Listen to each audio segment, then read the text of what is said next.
Merci Fleur. Ce que Fleur ne vous a pas dit, c'est que il y a, depuis très très longtemps, j'ai travaillé avec Anita Burguin à Rennes, où Fleur faisait sa thèse à l'époque, et puis on a fini par travailler ensemble avec Fleur pendant un bon moment. Et puis maintenant, on en est à... J'étais là hier pour la thèse de Jean-Noël Nikiema, et on passe les rênes à la génération suivante, et c'est agréable aussi de voir les choses avancer dans ce sens-là. Donc merci à vous de m'accueillir. Ça me fait plaisir d'être là en cette belle journée d'automne. Je suis même étonné qu'il y ait autant de monde dans la salle, parce que je pensais que vous seriez en week-end déjà ou quelque chose comme ça. C'est un peu l'idée de la France qu'on a depuis l'étranger, que les choses se terminent le jeudi soir et puis que ça reprend le mardi matin, quoi. Alors, on va parler d'interopérabilité dans le monde clinique, et en particulier pour les entrepôts de données. Et ce n'est pas forcément des choses que j'ai faites moi, mais c'est des choses que j'ai pensé qui seraient intéressantes d'échanger avec vous. On va parler en particulier de Odyssey, qui est le Observational Health Data Sciences and Informatics. Et je vais parler de ça au cours de la présentation. Si vous avez des questions, ça me ferait plaisir que vous posiez vos questions. Je laisserai du temps à la fin, mais ça me ferait plaisir que vous posiez vos questions au fur et à mesure, plutôt que de me laisser parler sans forcément que vous compreniez ce que je dis. Donc, n'hésitez pas à m'interrompre. Ça, c'est la diapositive que je dois mettre dans chacune de mes présentations, qui dit simplement que, bien que je sois un employé du gouvernement américain, ce que je suis, c'est pas le gouvernement américain qui parle, c'est pas la position officielle du gouvernement américain que je vais vous exposer, c'est simplement moi, en tant qu'Olivier Bodenreder, qui vais vous raconter une paire de trucs. Alors, on va parler de Odyssey, donc. Mais plutôt que d'en parler de manière théorique, on va commencer par regarder ce qu'ils font, en prenant un exemple d'une étude qu'ils ont réalisée. Et puis ensuite, on essaiera de voir comment est-ce que c'est possible de faire des choses comme ça, comment est-ce que c'est possible d'analyser des données cliniques à large échelle, quelles sont les contraintes, qu'est-ce qu'il faut faire pour que ça marche. Et puis ensuite, on généralisera un petit peu plus loin et en disant qu'est-ce que c'est le data science dans le monde clinique à l'heure actuelle, de quoi on a besoin pour ça, quels sont les jeux de données dont on a besoin, quels sont les modèles de données, et puis quelles sont les terminologies, parce que c'est un peu mon domaine d'expertise et de recherche. Et puis on conclura avec quelques pointeurs vers des choses qui peuvent être intéressantes. Alors, on va commencer par Odyssey. J'ai dit déjà que c'était le Observational Health Data Sciences and Informatics. Et on va voir ce qu'ils font avant de dire ce qu'ils sont et comment ils le font. Donc, un des premiers papiers, c'est un consortium en fait de chercheurs, et un des premiers papiers qu'ils ont produit, c'est ce papier qui est assez magnifique, qui date maintenant de quelques années, mais qui est toujours magnifique, que je trouve toujours magnifique. Un papier dans lequel ils ont décidé de voir s'il était possible de caractériser les traitements médicamenteux de 3 maladies chroniques dans un ensemble de pays. Pas juste dans un hôpital, pas juste dans un ensemble d'hôpitaux du même pays, mais dans un ensemble d'institutions d'un ensemble de pays. Et donc, ils s'y sont mis à tout ce monde-là pour essayer de réaliser ça.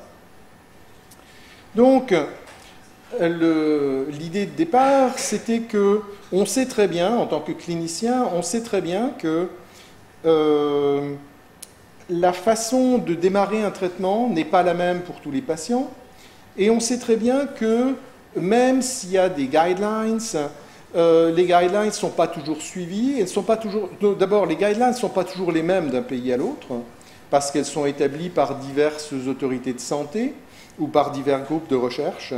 Et on sait très bien qu'il y a des différences. Alors, est-ce qu'on peut caractériser ces différences? Est-ce qu'on peut mesurer ces différences? Et si oui, qu'est-ce qu'il va falloir faire pour ça? Donc, ils ont pris 3 maladies qui sont importantes en termes de prévalence, en termes de coût de santé, le diabète de type 2, l'hypertension et la dépression. Ils ont fait ça de manière correcte sur le plan... Alors, il faut que je fasse attention aussi quand je parle d'épidémiologie, parce que je ne suis pas épidémiologiste de métier, et je sais qu'il y en a parmi vous qui le sont, donc je vais essayer de ne pas dire trop de bêtises. Mais en gros, ils ont fait ça d'une manière qui m'apparaît correcte, c'est-à-dire qu'ils ont commencé par faire un protocole, ils ne se sont pas lancés comme des informaticiens à courir après les données et à brancher ceci sur cela, comme on voit des fois, ou comme on est tenté de faire des fois, parce qu'il y a toujours un enthousiasme devant la manipulation de données. Donc, ils ont vraiment fait un protocole, ils ont établi des critères d'inclusion, donc... Il faut que le patient soit exposé à un antidiabétique, un antihypertensif ou un antidépresseur pendant 3 ans. Et donc, il faut aussi qu'il y ait un diagnostic qui corrobore la présence de la maladie qu'on veut étudier. Et puis, il y a des critères d'exclusion aussi parce que on sait que c'est probablement une bonne idée d'éliminer les patients schizophrènes d'une cohorte de dépression, par exemple, parce qu'ils peuvent avoir une dépression, mais qui va pas être une dépression standard, et donc si on mélange, on ne va pas s'en sortir. Donc, ils ont établi ce protocole, et ils se sont tournés vers les données. Donc, ils ont trouvé 11 jeux de données qui représentent 250 millions de patients. C'est beaucoup quand même, 1/4 million de patients. Et ils ont fait ça en utilisant des bases de données cliniques, des entrepôts de données cliniques, on dirait, qui venaient de Corée du Sud, de Grande-Bretagne, des États-Unis, qui représentaient à peu près 60 ou 70 millions de patients. Et puis, ils ont utilisé des données de remboursement, qui sont les données les plus faciles à acquérir, si vous voulez, des données de remboursement aux États-Unis et au Japon, qui sont des données qui sont transmises par les institutions cliniques ou par les pharmacies aux assurances. Donc, ils ont analysé des séquences de prescription. Fallait que les patients donc, aient le médicament qui soit prescrit pendant 3 ans. Et puis, ce qu'ils ont regardé, c'était quelles étaient les variations de traitement du traitement initial et de l'évolution des traitements pendant les 3 ans chez ces patients-là pour les 3 maladies et dans les diverses institutions cliniques et dans les divers pays. Et ça a donné des choses de ce type-là. Alors on va regarder les résultats de manière un petit peu plus précise. Mais donc ils ont trouvé des patients, il fallait qu'il y ait 3 ans de traitement ininterrompu. Donc ils ont pris des patients qui avaient... Oh, je vais continuer quand même un peu, hein. Puis vous l'avez 1 seconde sur 2. Je pense en clignant des yeux de manière rythmique, vous devez arriver à voir quelque chose. Donc, il fallait que les patients aient 3 ans de traitement ininterrompu. Déjà là, qu'est-ce que ça veut dire 3 ans de traitement ininterrompu? Parce que quand on va chez le pharmacien pour faire renouveler sa prescription, on peut y aller un peu après la date de la prescription, mais ça ne veut pas forcément dire qu'il y a interruption de traitement, ou on peut y aller un peu avant, parce que par exemple on part en vacances et on fait renouveler la prescription. Ça ne veut pas dire qu'on prend le double des médicaments. Donc une des astuces ou une des choses qu'ils ont faites, c'est d'établir en fait pas juste les périodes de prescription, mais ils ont établi des périodes, ils ont fait une donnée dérivée des données de prescription qui est ce qu'ils appellent une drug era, une ère de prescription, qui donc est la période pendant laquelle on pense que le médicament, que le patient est sous traitement, et même si ça inclut des choses qui, au jour le jour, ont l'air d'être des doubles prescriptions ou des absences de prescription pendant une petite période. Donc, ils lissent ces choses-là. Donc, il y a quand même 330 000 patients diabétiques, plus d'1 million de patients hypertendus et plus de 250 000 patients dépressifs.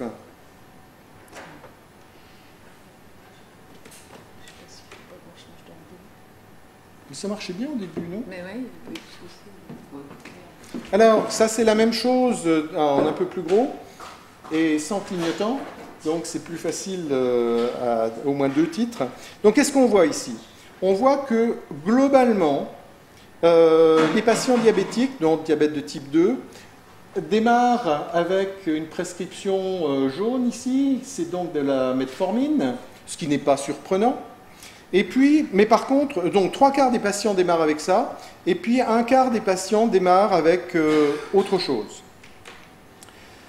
Ensuite de ça, les patients peuvent rester sous metformine, et c'est le deuxième cercle, mais qui est blanc en l'occurrence, des 29,42%. Les patients restent sous metformine, et puis ceux qui ne restent pas sous metformine passent dans le violet, en dessous, là, par exemple.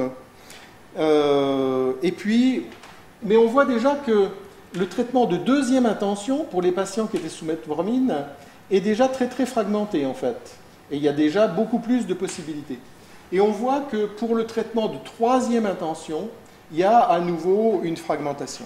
D'accord? Donc, c'est à peu près ce qu'on voit sur un diagramme de ce type-là. Et ça, c'est simplement le diagramme global, donc ça n'a pas forcément un grand intérêt.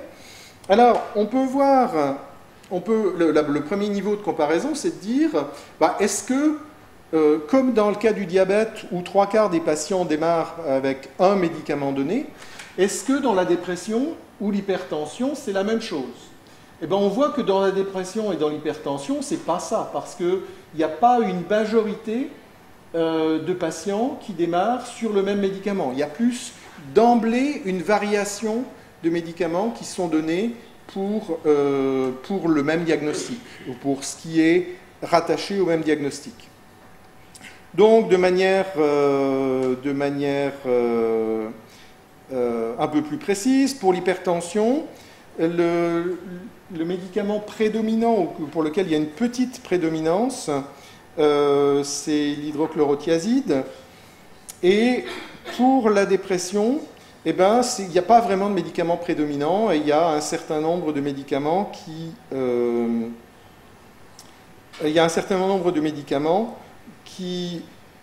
sont utilisés en première intention. Alors on peut aussi s'intéresser aux patients qui auront un seul traitement pendant tout le cours de leur traitement, pendant les 3 ans de l'étude. Et donc, ça, c'était 10% des traitements pour le diabète et 25% des patients pour l'hypertension. Alors maintenant, on peut avoir ces trois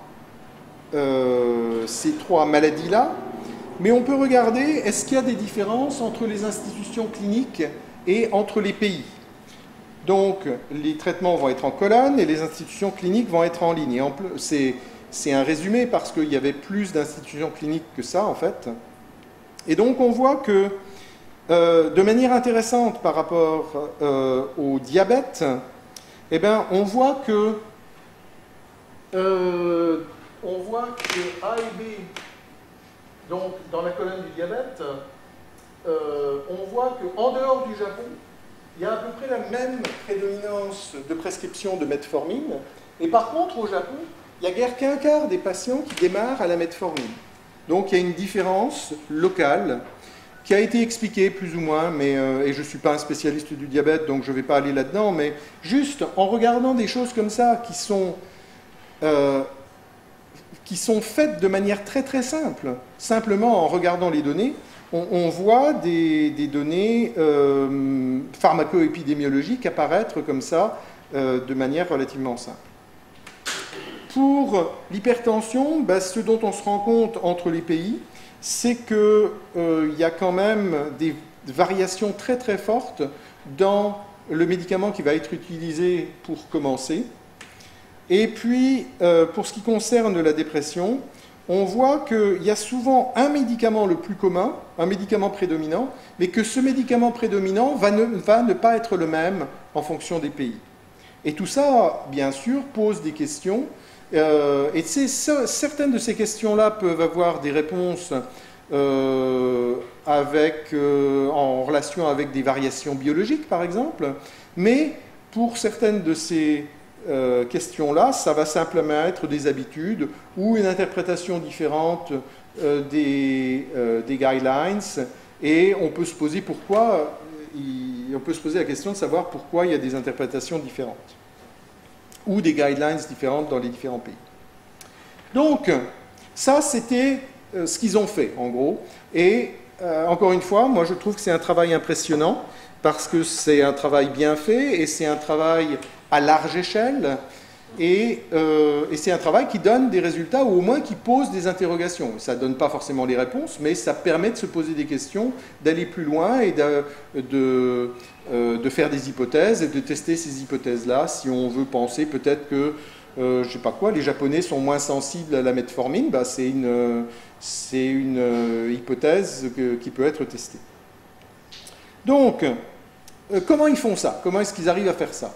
Alors, Odyssey, le prédécesseur de Odyssey, ça s'appelait OMOP, qui était le Observational Medical Outcomes Partnership.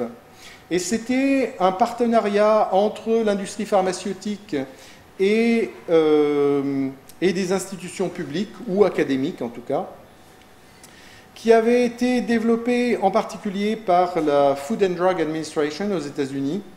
Et l'idée, c'était de faire travailler ensemble des chercheurs du gouvernement, de l'industrie pharmaceutique et des universités.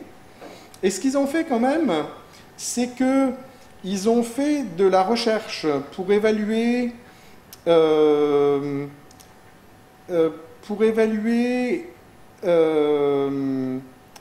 méthodes analytiques. En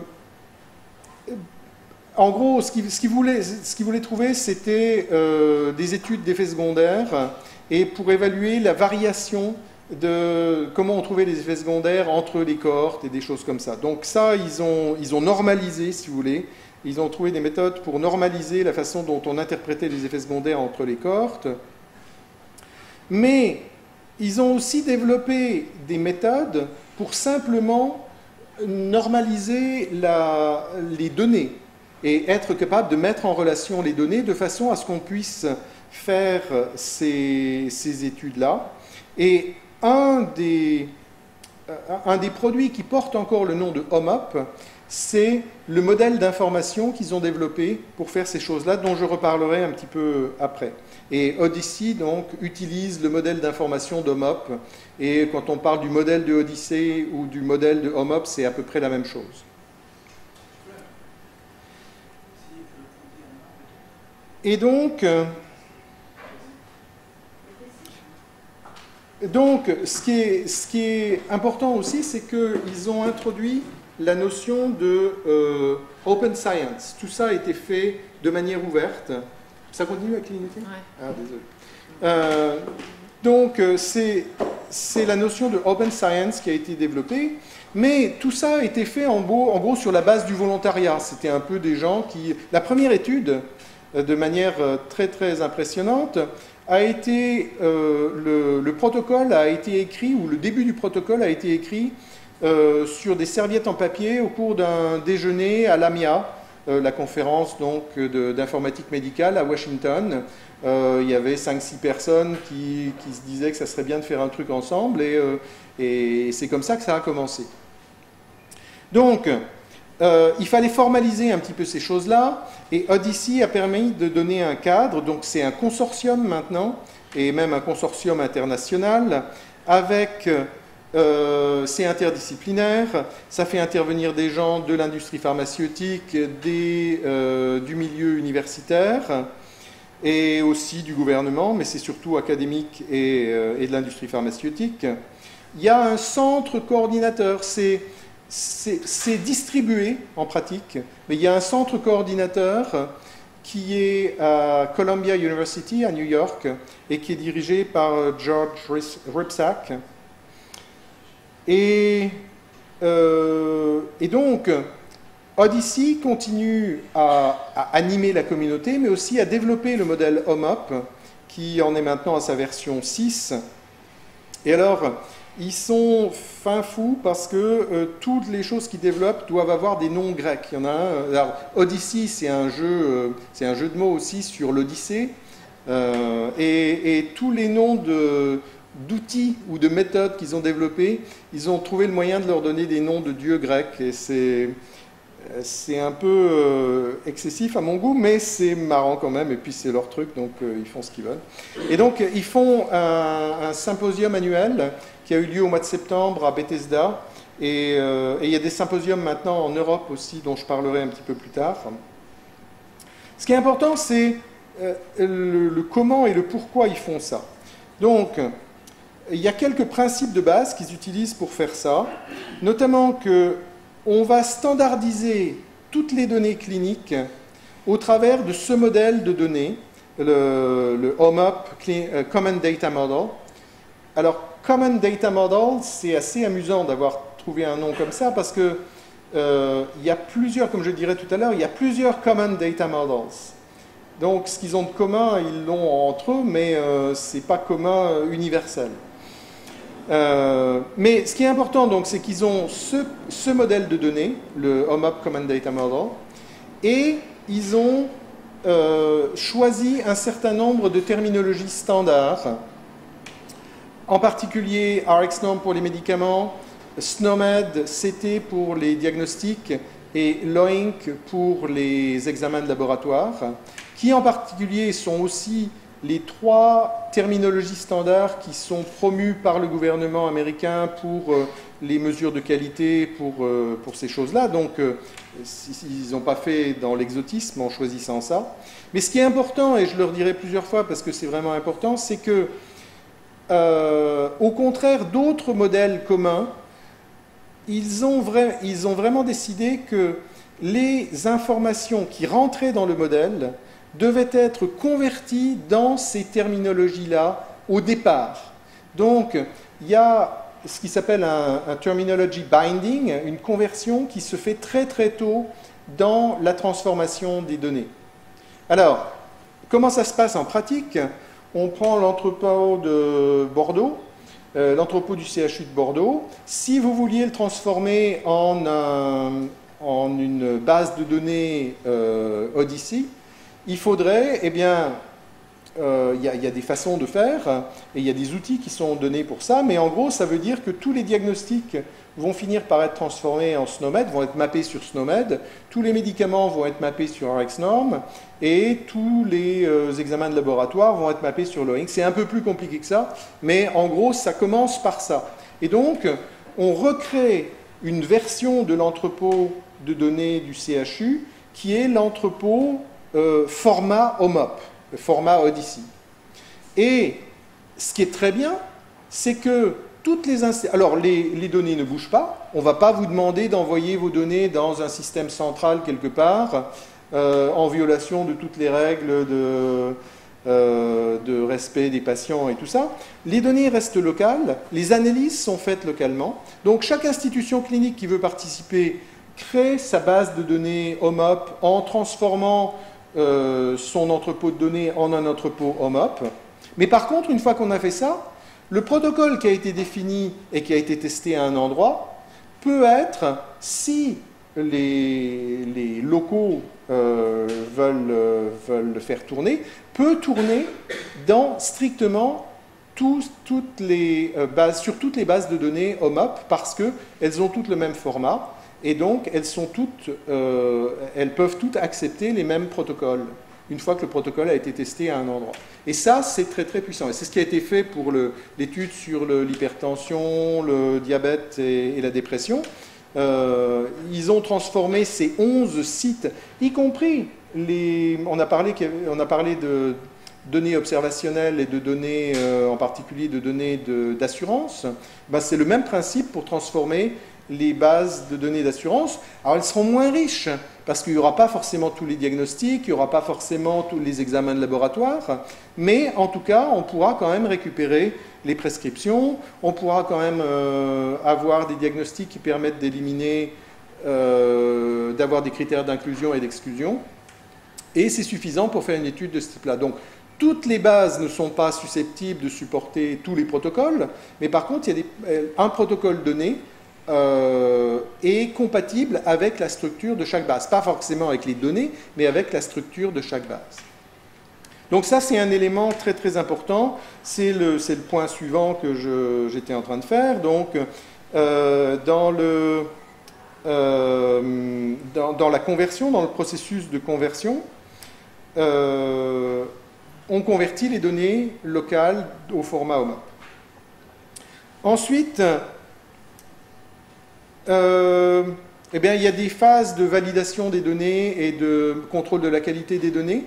Et encore une fois, parce qu'ils utilisent le même format de données et le même modèle, eh bien, ils peuvent développer des outils qui sont développés de manière centralisée, de manière collaborative, et ces outils-là peuvent être appliqués à toutes les bases. Donc, le CHU de Bordeaux n'a pas besoin de redévelopper ses propres outils d'analyse de la qualité une fois que les données sont dans OMOP. Et ça facilite les choses, et ça permet aussi de bénéficier d'une communauté Odyssey et pas simplement de faire de l'analyse de données cliniques dans son coin. Ce qui est important aussi, j'ai dit, ils établissent des protocoles rigoureux parce qu'ils sont interdisciplinaires, et donc il y a des épidémiologistes, ils ne sont pas tous épidémiologistes, il y a des informaticiens, mais il y a aussi des épidémiologistes qui vont être capables de dire « Ah ben ouais, mais non, on ne va pas pouvoir faire ça là parce que on sait très bien que ce n'est pas le bon type de méthode à appliquer, donc on va plutôt faire quelque chose d'autre. » Et ce qui est aussi très très impressionnant pour moi, c'est que toutes ces choses-là sont faites au grand jour. Alors, ce n'est pas toujours comme ça que fonctionne l'industrie pharmaceutique. On sait très bien qu'il y a des tas d'essais cliniques qui sont faits, qui maintenant doivent être déclarés parce que le gouvernement américain, en particulier aux États-Unis, dit qu'il faut déclarer tous les essais cliniques. Mais on sait très bien que tous les essais déclarés ne sont pas forcément publiés, surtout ceux qui ne donnent pas des bons résultats. Et donc, là, tout est fait au grand jour, et il n'y a pas de triche, et tout est fait dans un esprit de partage, si vous voulez. Donc, tout le logiciel qui est développé en open source, tous les protocoles sont publiés, et tous les résultats sont publiés. Il y a juste que les données qui ne sont pas partagées, parce que ce n'est pas possible de partager les données. Et donc, tout ça, ça donne la notion de open science, et c'est relativement révolutionnaire dans ce domaine-là. Il n'y a pas beaucoup d'autres groupes qui font ça à cette échelle-là, et aussi bien que ça. Alors, j'ai fait des diapos que vous pourrez avoir qui seront partagés. Certaines diapos, c'est des diapos de référence. Je ne vais pas vous faire la litanie des outils à nom grec, mais je vais en mentionner simplement certains pour dire par exemple qu'il y a des tas d'outils qui vous permettent de faire un profilage de vos données, de vérifier la qualité des données, et ça c'est important parce qu'on sait très bien qu'il y a des patients qui ont plus de 150 ans, il y a des patients qui ont moins de 0 ans, et on en a tous dans nos bases de données, donc c'est pas... même quand on essaie de l'éviter. Et donc, il y a des outils qui vont vous permettre de faire du profilage rapide de qualité des données.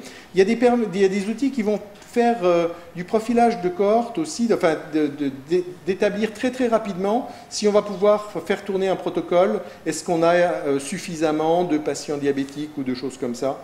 Donc ça, c'est très très bien. Plus d'outils encore ici à nom grec, mais je vous laisserai regarder ça tranquillement. Quels sont le type de méthodes qu'ils développent? Il y a des méthodes qui permettent de faire des études au niveau de la population, des estimations au niveau de la population, qui ont été faites, développées en particulier pour la surveillance des médicaments en termes d'effets secondaires, par exemple, et puis aussi en termes de est-ce que ça marche vraiment aussi bien qu'on dit que ça marche. Et puis des patients au niveau individuel. On a un patient qui a un profil particulier. Est-ce qu'on peut trouver d'autres patients qui ont des profils similaires? Est-ce qu'on peut prédire la trajectoire d'un patient par rapport à ce qu'on connaît de patients qui sont similaires? Toutes ces choses-là, toute l'analytique est faite en gros en R. Ils ont investi beaucoup dans R en utilisant des packages standards quand ils existent, et puis en créant des packages additionnels quand les packages standards ne suffisaient pas en termes d'échelle ou de choses comme ça. Et tout ça est disponible dans le consortium et au-delà du consortium. Alors qu'est-ce qu'ils ont fait comme type d'étude? Il y a l'étude qu'on a présentée avant, qui a été publiée quand même dans le Proceedings of the National Academy of Sciences, qui n'est pas un mauvais journal aux États-Unis. Il y a le deuxième, là, où ils ont étudié un risque d'effet secondaire d'un médicament antiépileptique pour voir qui avait été annoncé, et puis pour voir s'il était pour le quantifier. Et ça a été publié dans le journal Épilepsie. Et puis il y a d'autres choses encore en cours. Mais pour dire qu'il y a quand même... ça va au-delà de l'informatique, même s'il y a beaucoup d'informatique et d'épidémiologie, ça donne quand même lieu à des publications dans des journaux cliniques parce que les résultats sont suffisants et les méthodes sont suffisamment rigoureuses pour pouvoir être partagées avec la communauté clinique et avoir un impact clinique. C'est plus juste les informaticiens qui jouent, ou les docteurs qui jouent à l'informatique, ou les informaticiens qui jouent avec les données médicales, ça a une portée bien au-delà de ça.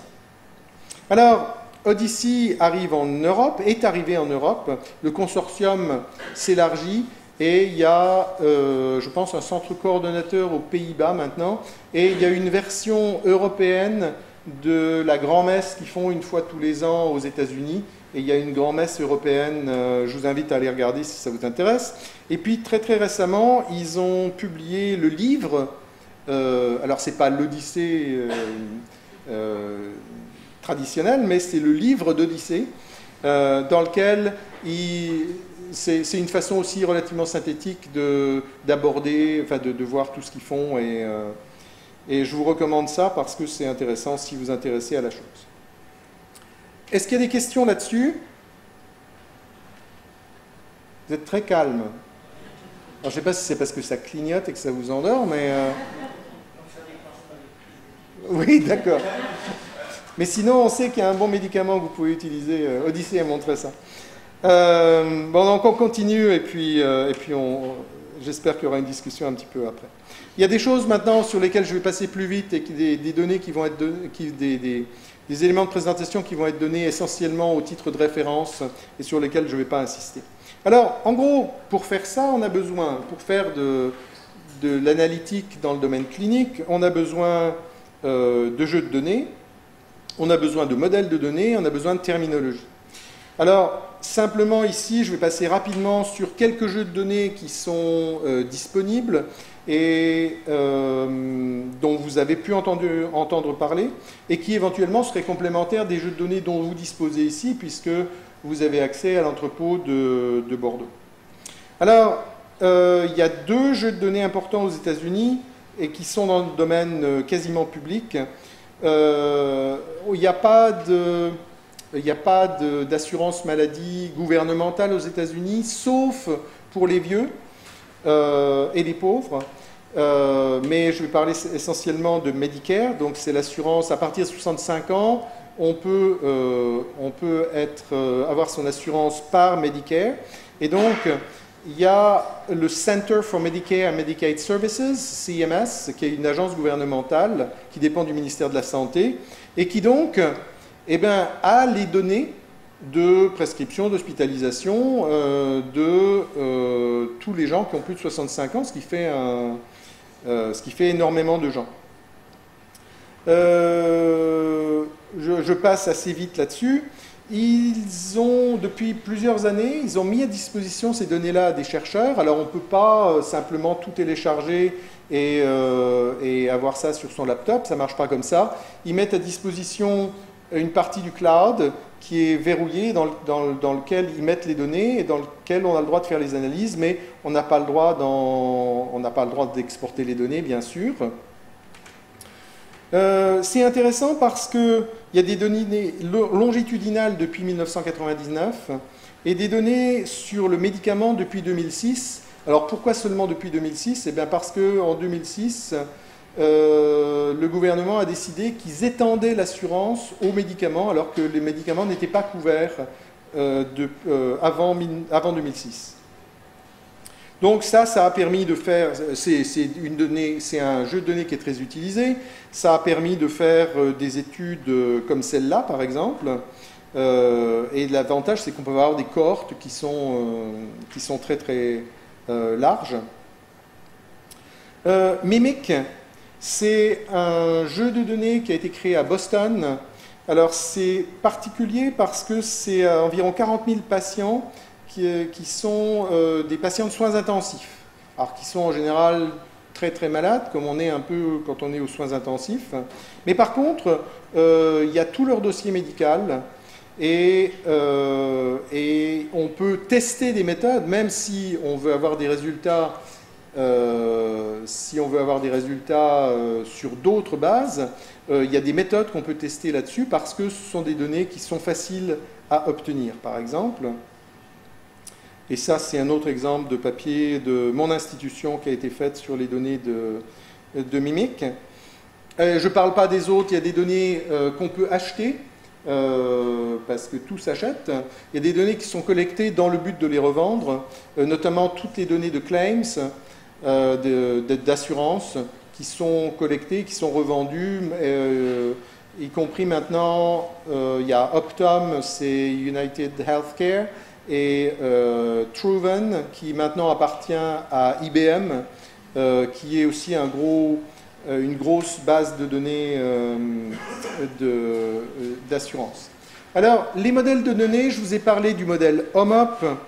On va regarder un tout petit peu à quoi ça ressemble. Ça, c'était le principe de base. Vous prenez vos données sources, vous faites la transformation dans le modèle HOMOP. Il y a des outils qui vous aident à faire ça, parce qu'on sait très bien que ce n'est pas facile de transcoder des codes sources en SNOMED, LOINC et RxNorm. Et puis, ensuite, il y a des méthodes standards qui permettent d'analyser plusieurs bases de données et de partager les résultats.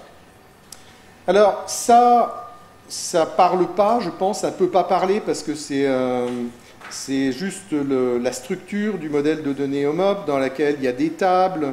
Il y a tout est centré sur le patient, donc la table personne est en haut et tout est accroché à la table personne. La seule chose qui soit intéressante, c'est de voir qu'il y a des éléments dérivés ici, les Standardized Derived Elements, et j'ai parlé de Drug Era d'abord, tout à l'heure, qui est comment on fait pour lisser, en gros, entre des périodes où le patient prend les médicaments, prend pas le médicament, comment on fait pour dire qu'un patient prend ses médicaments pendant 3 ans, s'il y a des zones d'interruption, s'il y a des zones de recouvrement. Donc, ils ont fait des définitions pour ça, et ils ont fait des définitions correspondantes pour qu'est-ce que ça veut dire d'être diabétique pendant 3 ans, est-ce qu'il faut avoir un diagnostic de temps en temps, ou est-ce que ça suffit d'avoir un diagnostic. Donc, ça permet de dériver des données de ce type-là. Et je pense que c'est HOMOP qui est le plus avancé dans ces notions de données dérivées et dans la standardisation des données dérivées. Alors, je vais en montrer d'autres. Je vais passer très vite parce que ça va être aussi incompréhensible. Ça va être un autre schéma avec des flèches qui pointent dans des autres sens, avec des tables qui ont des autres noms. Ça n'a aucun intérêt autre que pour la référence si ça vous intéresse. Mais au moins que vous ayez entendu les noms. I2B2, ça a été développé à Boston par l'équipe de Zach Kohani. Et c'est un modèle qui est très populaire aux États-Unis et qui a émigré en Europe aussi. Il y a plusieurs bases I2B2 en France et dans le reste de l'Europe. Alors voilà le schéma de I2B2 qui, en gros, dit pas grand-chose. Dit ah ben oui, il y a des observations et puis il y a des choses autour des observations, mais tout est centré sur tout est une observation. Il y a des convergences. On peut transformer I2B2 en OMOP, ça commence à se faire. Et puis il y en a d'autres, mais je vais passer vraiment très très rapidement dessus parce que c'est très pénible si je commence à discuter ce que c'est. Mais PICORNET, c'est un gros consortium aux États-Unis qui vient du Patient Centered Observational Research. Et c'est en gros de l'argent qui a été donné à des consortiums académiques, universitaires, pour pouvoir faire des études, en gros. Et ça, c'est leur ancien modèle, parce que je n'ai pas trouvé une photo du nouveau modèle, mais c'est le vieux modèle, et le nouveau modèle, ils n'ont même pas donné les tables. Mais en gros, ça n'a pas un gros intérêt. Sentinel, c'est la version de la FDA, la Food and Drug Administration, pour faire leur propre surveillance. Et ils ont défini un modèle qui leur convient mieux pour la surveillance, mais qui aussi est une variante des autres. Et alors bien, CDISC, vous avez entendu parler de CDISC sûrement parce que c'est dans le cadre de la recherche clinique, c'est un des standards, c'est un standard privé, mais propriétaire, mais c'est un standard quand même. Et c'est le format que la FDA exige pour donner les données. Alors, c'est un peu comme dans les terminologies, il y en a beaucoup, et puis il y a toujours la tentation de « Ah, on va en créer une qui va être la mère de toutes les terminologies, ici le père de tous les modèles de données ». Et donc, il y a une harmonisation en cours. Le point d'interrogation, c'est mon commentaire éditorial pour dire que c'est bien pour eux, mais je ne suis pas sûr que ça amènera à quelque chose. Je pense que ce qui est important, c'est de regarder quelques-unes des différences. Il y a des différences dans la façon d'aborder les choses. Par exemple, que dans Odyssey, le terminology binding se fait au début et que c'est dans la transformation, on paye le prix immédiatement, mais une fois qu'on a fait la transformation, on est tranquille et on peut exécuter les protocoles partout ailleurs.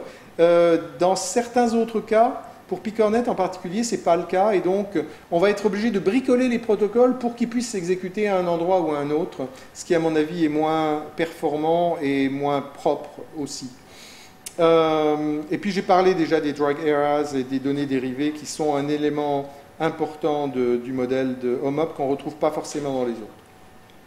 La partie terminologique, je ne vais pas insister là-dessus tellement parce que je pense que c'est quelque chose qui est relativement connu. Alors, si vous avez besoin d'une diapo sur SNOMED ou sur LOINC ou sur... Celle-là, je suis obligé d'insister parce que c'est développé par mon groupe. Et puis vous connaissez peut-être moins RxNorm que LOINC ou SNOMED parce que c'est plus spécifique des États-Unis. Simplement, je vais passer 30 secondes pour parler de l'UMLS parce que dans toutes mes présentations, il y a une diapo sur l'UMLS aussi. Et donc l'UMLS, qu'est-ce que c'est? C'est l'intégration des données, l'intégration des terminologies qui supportent l'intégration des données. Et donc, on a SNOMED qui sert à coder les dossiers cliniques, on a MESH qui sert à indexer la littérature biomédicale, on a OMIM qui sert à noter les bases de données génétiques, le Gene Ontology qui sert aussi à annoter les bases de protéines pour annoter leurs fonctions. Et puis, on a comme ça un certain nombre d'autres terminologies qui caractérisent des domaines. Et quand on veut passer d'un domaine à l'autre, ou d'une terminologie à l'autre, pour passer d'un domaine à l'autre, eh bien, on a ces fameux mappings, des mappings qui vont de point à point. Mais on voit très bien que quand on a des dizaines de terminologies, eh bien, c'est rapidement un ordre au carré qu'il faut avoir de nombre de mappings, et ça, c'est coûteux à créer, à maintenir, et on ne peut pas avoir des mappings de point à point pour tout. Donc, une solution plus raisonnable, ça peut être simplement de dire, ben voilà, on a la maladie d'Addison dans MESH avec son identifiant, on a la maladie d'Addison dans SNOMED, et puis si on a quelque chose comme l'UMLS, le métathésaurus de l'UMLS, qui regroupe les deux concepts, les deux termes de SNOMED et de MESH, et qui les met dans le même concept, qui les relie en disant ils sont équivalents, eh bien à ce moment-là, on peut passer de l'un à l'autre, et c'est tout l'intérêt des systèmes de terminologie, d'intégration de terminologie.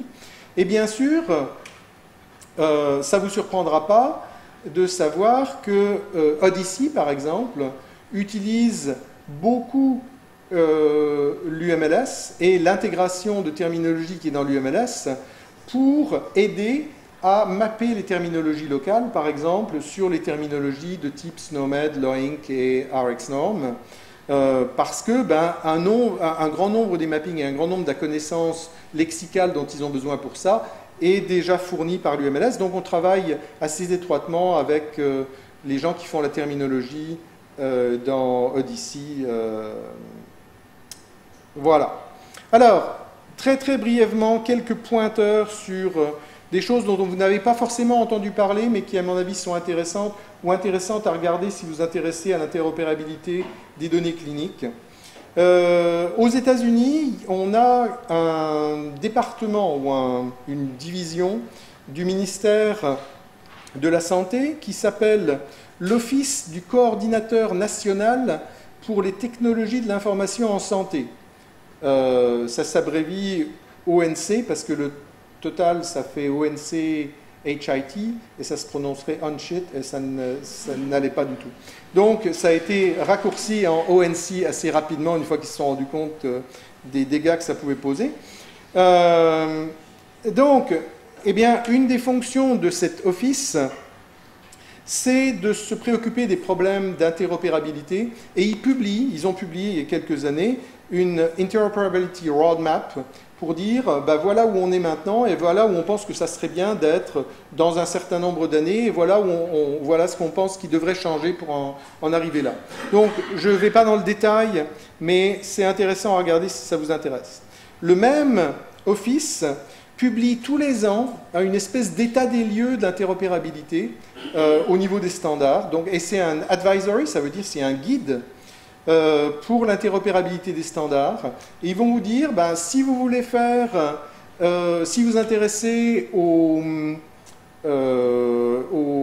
value sets, aux ensembles de codes dont vous avez besoin pour des clinical quality measures, des mesures de qualité clinique qui peuvent être calculées directement sur les données cliniques, eh bien, il va falloir utiliser les classes de SNOMED. On a regardé, et les classes de SNOMED sont mieux que les classes de quelque chose d'autre pour définir ces value sets. C'est un exemple de choses, mais encore une fois, ça peut être intéressant, et c'est mis à jour tous les ans. C'est pas une lecture qui est forcément... c'est un peu aride, mais c'est intéressant si c'est des choses qui vous intéressent. Bien sûr, vous avez entendu parler du Learning Health System. Ce n'est pas une idée qui est tout à fait nouvelle, puisque ça avait été défini par l'Académie de médecine, ce qu'ils appellent maintenant l'Académie de médecine des États-Unis, en 2013. Mais c'est l'idée qu'on ne peut pas seulement... Il n'y a pas seulement la recherche d'un côté, les soins cliniques de l'autre, mais qu'il faut qu'il y ait un flot d'informations entre les deux. Il faut que l'information qui est produite par la recherche serve à produire des bonnes pratiques, que ces bonnes pratiques-là soient utilisées pour les soins, et puis qu'en fonction des résultats que ça a eu pour les soins, ça permette d'orienter la recherche aussi et de favoriser la recherche de nouvelles solutions quand il n'y a pas de bonnes solutions qui ont été trouvées. Je mentionne, parce que ça serait une erreur de ne pas mentionner FHIR, mais vous en avez entendu parler parce que tout le monde parle de FHIR en ce moment, c'est difficile d'aller quelque part et de ne pas entendre parler de FHIR, mais en tout cas, c'est développé par HL7 et c'est en train de devenir le standard pour échanger des données cliniques à différents niveaux. C'est aussi maintenant adopté aux États-Unis pour échanger des données entre la recherche et les bases de données cliniques. Et donc, ça prend une grande importance et c'est pareil, c'est un truc à regarder si ça vous intéresse. Et puis, je vais terminer avec la cohorte All of Us aux États-Unis, qui est une grosse cohorte qui aura en tout 1 million de patients. C'est ce qui s'appelait dans le temps le Precision Medicine Initiative. C'est une initiative gouvernementale qui est gérée par le NIH et qui va suivre 1 million de patients en regardant leurs caractéristiques génomiques, en regardant leurs caractéristiques cliniques, et puis en regardant aussi les déterminants sociaux qui ne sont pas forcément regardés ailleurs. Et donc, ça sera aussi une base de données très riche pour la recherche. Et donc, je vais m'arrêter là en vous remerciant et en ayant laissé pas beaucoup de minutes pour les questions, mais quand même très heureux de répondre aux questions si vous en avez. Merci.